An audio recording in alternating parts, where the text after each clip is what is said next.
அமைச்சர் அவர்கள்.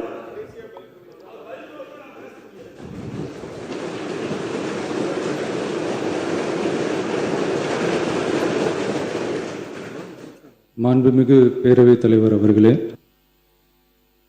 காவிரி விவகாரத்தில் எதிர்கட்சி சில விவரங்களை கேட்டிருக்கிறாங்க.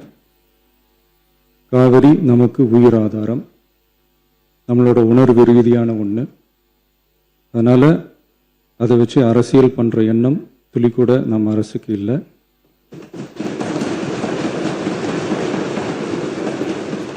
அதுக்கான அவசியமும் இல்லை. மேகதாது விவகாரத்தில் நாம் எல்லாரும் சேர்ந்து தான் தீர்மானம் போட்டோம். அதை நேர்முக கடிதமாக மாண்புமிகு பிரதமர் அவர்களுக்கும் அனுப்பி வச்சிருக்கிறோம். அதோடு நாம் அப்படியே இருந்துடல. ராஜ்யசபாவில் ஒன்றிய ஜல் சக்தி துறை இணை அமைச்சர் மேகதாது அணை பற்றி முழு விவரங்களை குறிப்பிடலைன்னு தெரிஞ்சதும் காவிரி நடுவர் மன்றத்தின் இறுதி தீர்ப்பு மற்றும் மாண்புமிகு சுப்ரீம் கோர்ட் தீர்ப்பு சம்பந்தமான விதிகள் மற்றும் பத்திகளை கோட் பண்ணி மேகதாது திட்டத்துக்கு எந்த விதமான சட்டபூர்வமான அனுமதியோ நிர்வாக அனுமதியோ வழங்கக்கூடாதுன்னு மாண்புமிகு பிரதமர் அவர்களுக்கு அடுத்த நாளே நேர்முக கடிதம் எழுதினோம். காவிரி நதிநீர் பங்கீட்டிலையும் சரி, மேகதாது அணை கட்டுற முயற்சிகளை தடுக்கிறதுலையும் சரி, தமிழ்நாட்டோட உரிமையை நம்ம அரசு கொஞ்சம் கூட விட்டு தரவே தராது. அதுதான் நம்மளோட நிலைப்பாடும். அதே நேரத்தில் கர்நாடகாவில் சில அணைகள் கட்ட ஆரம்பித்ததை பற்றியும் இதே அவையில் 1969 ஒரு விவாதம் நடந்திருக்கு. அப்போது நீர்வளத்துறை அமைச்சராக இருந்தது யார்? அப்போ அணை கட்ட விட்டது ஏன்னு கேட்டு அந்த மாதிரி சீப் பாலிடிக்ஸ்லாம் நான் பண்ண விரும்பலை.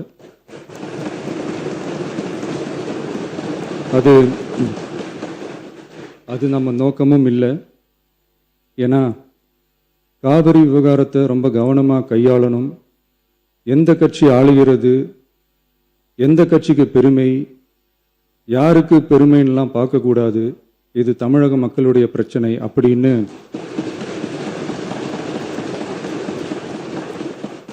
அப்ப இருந்த எதிர்கட்சி தலைவர் திரு கருத்திருமன் அவர்கள் சொன்னதை இந்த சபையில் சொல்ல விரும்புகிறேன். காவிரி பிரச்சனையில் சம்பந்தப்பட்ட 2 மாநிலங்களும் ஒன்றிய அரசும் உட்கார்ந்து முடிவெடுக்கணும்னு 1969 இந்த சபையில் பேசியிருக்கிறாங்க. அதுக்கப்புறம் நிலைமை வேறு மாதிரியெல்லாம் போயிடுச்சுன்னு நம்ம எல்லாருக்குமே தெரிஞ்சது தான்.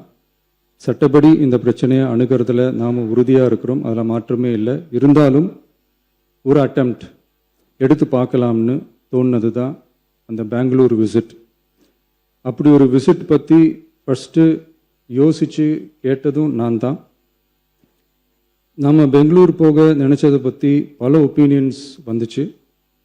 நாம் போக நினச்சதுக்கு காரணம், ஒருவேளை இந்த பிரச்சனை தீர்க்கறதுக்கான ஒரு பாசிட்டிவ் சைன் கிடைச்சா நல்லா இருக்குமேன்னு ஒரு எண்ணத்தில் தான். இன்றைய காலத்தில் பகை நாடுகளை பேசி தீர்க்க பார்க்குறாங்க. பக்கத்து மாநிலத்தோட பேசி பார்த்தா என்னன்னு நினச்சேன்.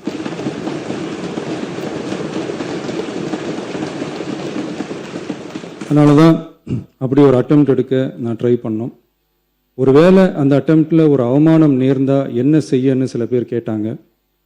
அப்படி நடந்தால் தமிழ்நாட்டு மக்களுக்காக அதையும் தாங்க தயாராக தான் இருக்கேன்.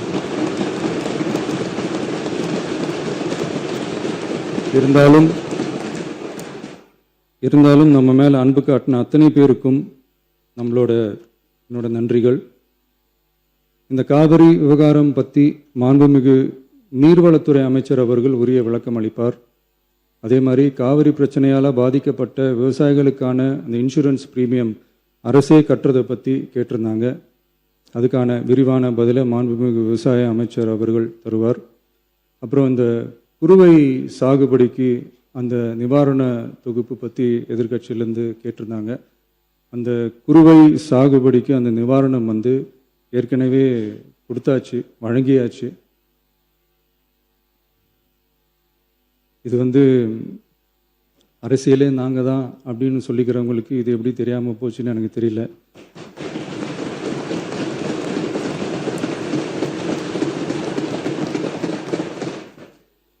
முன்ன பின்ன பேப்பர் படிச்சிருந்தா நாட்டில் என்ன நடக்குதுன்னு தெரிஞ்சிருக்கும்.